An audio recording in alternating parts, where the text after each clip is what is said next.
I got tenure at UCLA in 1998.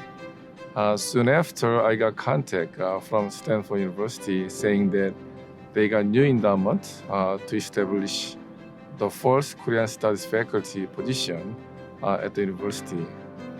And then they were asking me if I have any interest in coming to start Korea program. I was making joke that I'm leaving a very large, well-established company to the startup that just got some funding. At the time, besides myself, there's only one language instructor. There's no other faculty, no librarian, and I wasn't sure how much interest in Korea on campus. So I really had to create critical mass. So what I did was that I began a seminar on Friday at noon, and I called Korean Luncheon Seminar. So it's a Friday, you'll have to have lunch anyway, so why don't you come over and have a lunch and have some conversation.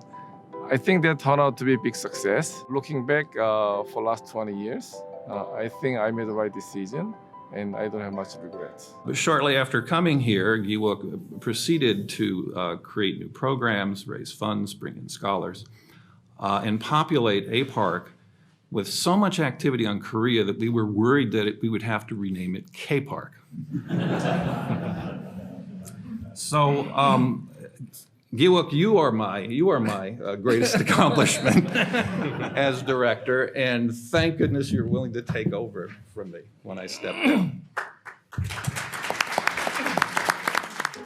So I decided to establish under Asia-Pacific Research Center. Since 2005, I've been directing the center as well, so until now.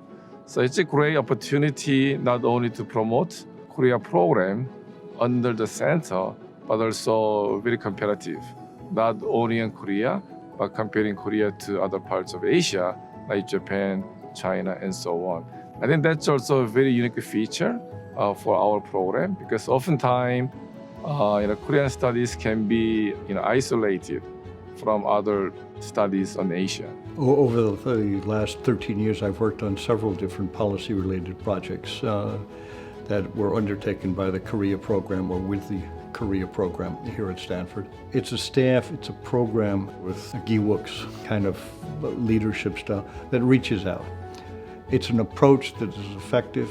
It's an approach that, in my case, it's drawn me into more activities than I would have entered into were it simply on the menu of possibilities.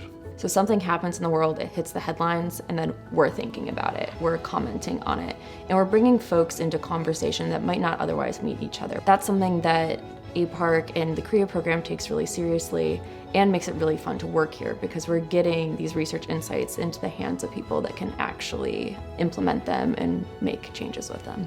We were really delighted when the Korea program was established.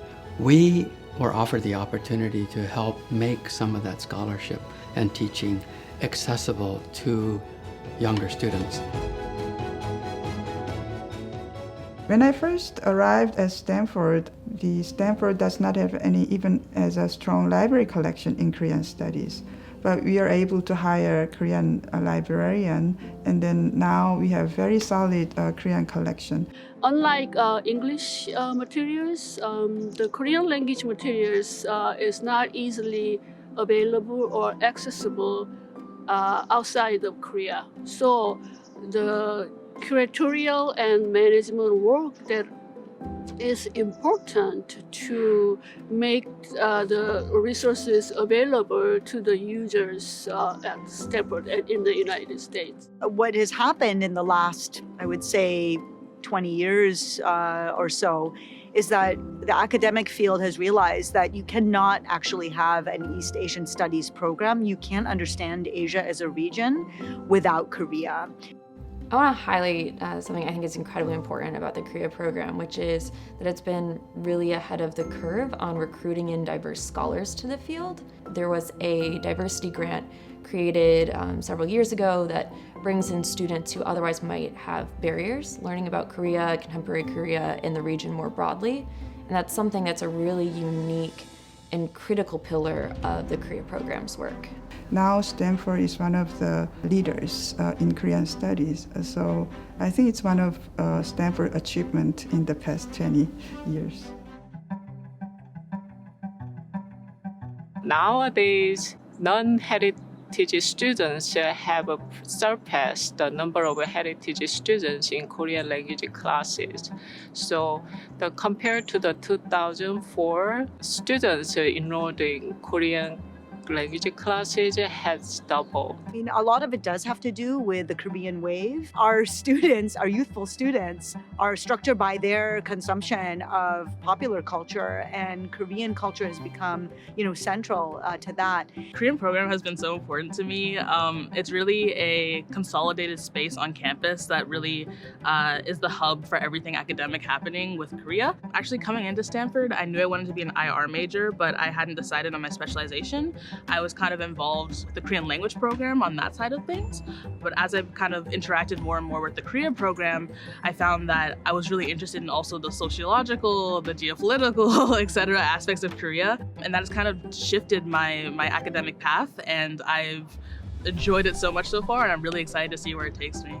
Students know that having a kind of deep and meaningful literacy around everything that has to do with Korea is something that can carry forward into any field. Not only do they understand this really central piece of East Asia as a region, but they also have a profound and deep knowledge of one particular area across different fields. And that, I think, translates into pretty much any career that they are interested in. Through the Korea program, I've had some of the most transformative intellectual experiences. The people you meet are all very interested in culture and language, and I find it to be a really open-minded, warm group of people in the Korean studies program, not just students, but also the administration and staff. The professors that I have had in Korean studies have always really been so supportive of the research I'm trying to do. So one thing that is unique about the faculty in the Korea program is they have this really open door approach to student mentorship, from your early stage courses to when you're thinking about your postgraduate opportunities. And that is an invaluable part of the Korea program, is kind of fostering these interests and making sure that they can grow and be nourished by the Stanford academic environment. My time as a student, I think I gained kind of really broad foundation of knowledge about not just Korea, but also the East Asia region as a whole, the Asia-Pacific region, as well as I took some more kind of theoretical courses that allowed me to, now that I'm working as staff at the Korea program, I can kind of pull from that background into my research. Even though I began Korea program and I'm still leading the program, but we really have to give big credit to other faculty, especially staff.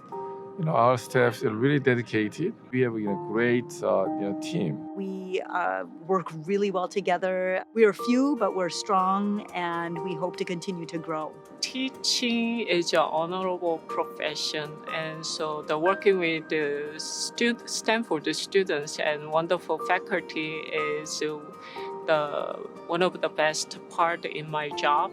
I found my people, people who are really passionate about Korea and about researching Korea.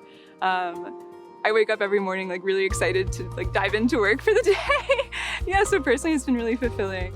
I love what I do, I love the research. Because I'm working on Korea, I feel really fulfilled. Certainly Korea is my homeland, but US gave me education and opportunity. So I think connecting the two countries is a great thing, and I'm really happy that I'm able to do, and I'm very grateful for the opportunity. Looking back for last 20 years, I feel really grateful. There are so many people who supported, financially, many other areas. I got a lot of great colleagues, great students, and great donors, and many other friends. So, without them, there's no way that we could, be here today. So, reflecting on the last 2 decades, I really appreciate all the support that they gave to me and all the trust they had with me.